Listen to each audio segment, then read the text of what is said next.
Hop. Un colis en provenance de Taiwan Gun. Alors, qu'est-ce que j'ai reçu aujourd'hui ?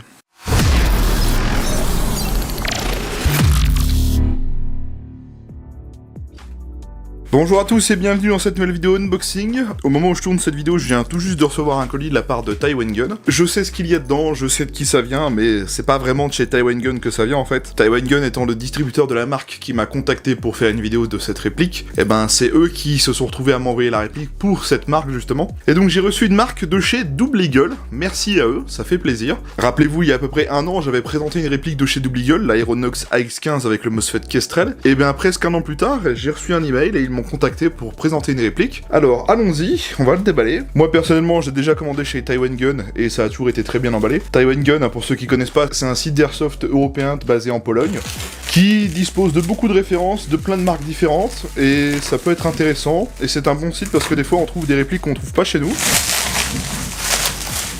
Et voilà donc la boîte de la réplique. Bon, on voit bien que ça vient de chez Taiwan Gun avec l'étiquette juste ici. On y apprend que c'est la gamme UTR de chez Double Eagle. Pour ceux qui connaissent la gamme UTR, on a notamment l'UTR 45. J'ai vu quelque chose d'intéressant, donc déjà ici j'imagine qu'on a la référence DMP9-BT. Sachant qu'on y voit ici une étiquette Kestrel V2. Est-ce que cette réplique disposerait d'un MOSFET Bluetooth, d'où l'appellation BT, de chez eShooter avec le MOSFET Kestrel V2 Bluetooth? Eh ben je pense que c'est ça. Sur le flanc on y retrouve les différents réseaux sociaux de Double Eagle. Alors, déballons tout cela, voyons voir ce que c'est. Alors, qu'est-ce qu'on trouve dans la boîte? Un papier nous expliquant que Taiwan Gun a fait des essais de tir avant d'expédier la réplique. Elle taperait apparemment dans les 385 FPS. Ensuite, on va avoir une pochette qui va contenir, j'imagine, le manuel et les instructions légales, avec une carte de programmation du MOSFET, très bien. De toute façon, on verra ça en détail dans la review. On va avoir deux pochettes supplémentaires pour avoir un adaptateur Tedin Tamiya, et ici une connectique Tedin supplémentaire avec de la gain thermo. Ils font ça à chaque fois avec leur réplique, c'est plutôt remarquable. Une petite tige de nettoyage débourrage, et on va avoir la réplique et son chargeur. Alors là, il y a le chargeur. On y voit que c'est une réplique avec des chargeurs type 9 mm. Et voici donc la réplique qui, ma foi, pèse son poids. Et voici donc la réplique que j'ai reçue, le DMP9 de chez Double Eagle. Donc c'est un petit SMG en chargeur 9 mm avec un MOSFET eShooter, qui serait apparemment le MOSFET eShooter Kestrel V2 Bluetooth, on verra ça plus en détail dans la review. Et ben ma foi, c'est petit, c'est compact, mais ça pèse son poids parce que on a une fabrication avec de l'aluminium et de la fibre de nylon. L'Aeronox l'année dernière c'était pareil, c'était une réplique avec une belle finition et une belle fabrication, donc ça m'aurait étonné que ça soit différent cette fois. Et ben écoutez, c'est sympathique tout ça, c'est un petit SMG en 9 mm en plus. On a une espèce de crosse squelette qui serait pliante apparemment.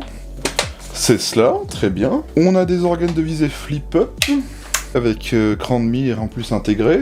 Sympa, vous voyez. Elle a des petits crans de mire sur les organes de visée en elle-même, hein.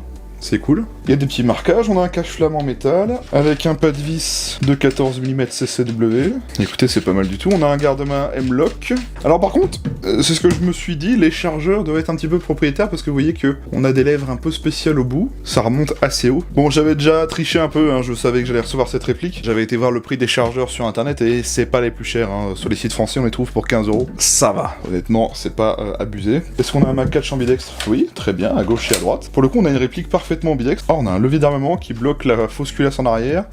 On a un ball catch ambidextre, également ici. Franchement, c'est pas mal. Sélecteur de tir ambidextre, lui aussi. Je connaissais pas du tout ce modèle avant que Double Eagle m'en parle pour me l'envoyer en vidéo, mais ça a l'air très très sympa. Alors, comment on met la batterie dans le garde-main? D'accord, c'est tout simple. Ok, la batterie vient venir se mettre ici. On a une connectique Tedin à l'avant, vous voyez là, hop. Et en fait, on a un espèce de cache, c'est bien pensé. Donc je sais pas si vous voyez, mais à l'avant, vous avez ici cette petite pièce. On la tourne d'un quart de tour, c'est écrit un open. Et on la retire, et là on accède à l'emplacement de batterie. C'est bien foutu. On a une molette de réglage rotative au niveau du hop-up. Je viens de capter que la crosse, elle est sur un support Picatinny. Donc ça veut dire qu'on pourra changer la crosse par une autre, par exemple, si elle a une fixation Picatinny. Il y a vraiment de quoi faire avec cette petite réplique, en tout cas. J'ai envie d'y mettre une batterie, voir le bruit que ça fait, quand même. Parce que j'ai envie de voir un petit peu la réactivité. Mais pour moi, je pense qu'on a le MOSFET Kestrel V2 Bluetooth, et on va voir ça tout de suite. Bon, je prends la première batterie qui me vient sous la main, c'est juste pour faire un petit essai. Est-ce qu'elle rentre là-dedans? Même ma plus grosse des batteries rentre, c'est pas mal. Alors, j'ai mis une batterie. Qu'est-ce que ça donne? Ah, ça fonctionne pas? À moins que ce soit une réplique qui fonctionne avec un système d'arrêt de tir. Alors attendez, si j'appuie sur le ball catch. Ah oui! Ok, il y a un système d'arrêt de tir. On peut pas tirer à vide, en gros, faut maintenir le ball catch.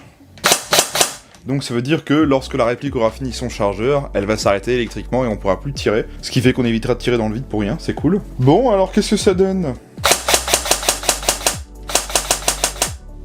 Ma foi, ça a l'air de plutôt bien marcher. Ça m'a l'air de bien fonctionner tout cela, je vais retirer la batterie quand même. Donc je résume, on a une réplique avec un MOSFET Kestrel et sûrement le Bluetooth, on verra ça dans la vidéo pour être sûr. On est sur une réplique en aluminium et en fibre de nylon, on a un arrêt de tir à vide, on a des contrôles ambidextres, on a une crosse repliable et montable sur un support Picatinny. Pour le coup je vais l'étudier un peu plus pour vous la présenter correctement dans une vidéo review qui sortira prochainement. Je l'ai pas encore dit jusqu'à maintenant dans la vidéo, c'est vrai. Le modèle que j'ai reçu c'est la M924 de chez Double Eagle, donc la DMP9 de chez Double Eagle. Bah écoutez, je suis content parce que l'année dernière j'avais testé la X15 de chez Double Eagle, donc l'Aeronox X15, j'en avais été agréablement surpris. Je suis assez content de vous présenter cette réplique là, donc on verra bien ce que ça donne. En tout cas encore merci à Double Eagle de m'avoir envoyé cette réplique, et également à Taiwan Gun de m'avoir expédié la réplique, et pour le coup dans un super bêta, y a pas de problème. Mais écoutez, moi tout ce que je peux vous dire c'est que je vous invite dès maintenant à venir vous abonner à ma chaîne YouTube, pensez bien à activer la cloche et les notifications. Si vous voulez pas louper la vidéo review de cette réplique qui sortira prochainement, bah c'est ce qu'il y a de mieux à faire hein, si vous souhaitez ne rien louper de la chaîne, c'est totalement gratuit, cliquez juste sur s'abonner et activez la cloche juste à côté. J'ai également plusieurs réseaux sociaux, Facebook, Instagram et X, c'est du contenu bonus en plus de YouTube, les liens sont en description, à vous de voir si vous souhaitez les utiliser. Bah en fait j'y poste des petites stories exclues quand je reçois du matos, donc bah voilà. Si ça vous dit, eh bien utilisez-les tout simplement. Si la vidéo vous a plu, n'hésitez pas à liker, commenter et partager cette vidéo, dites-moi si vous avez cette réplique, dites-moi si vous la connaissiez déjà, dites-moi ce que vous pensez de Double Eagle, que ce soit en bien ou en mauvais, hein, tant que c'est bien construit, qu'il y a des arguments, moi j'accepte. La partie commentaire est un espace d'échange, utilisez-la, c'est fait pour ça, je réponds à tout le monde, donc y a pas de problème. Bon et bah écoutez, la vidéo est à présent terminée, moi je vais aller étudier un petit peu cette réplique, je vais aller tirer un petit peu avec, voir comment ça se comporte, et puis ben je vous retrouve prochainement pour une review. D'ici là, prenez soin de vous, portez-vous bien, bonne journée, et salut à tous.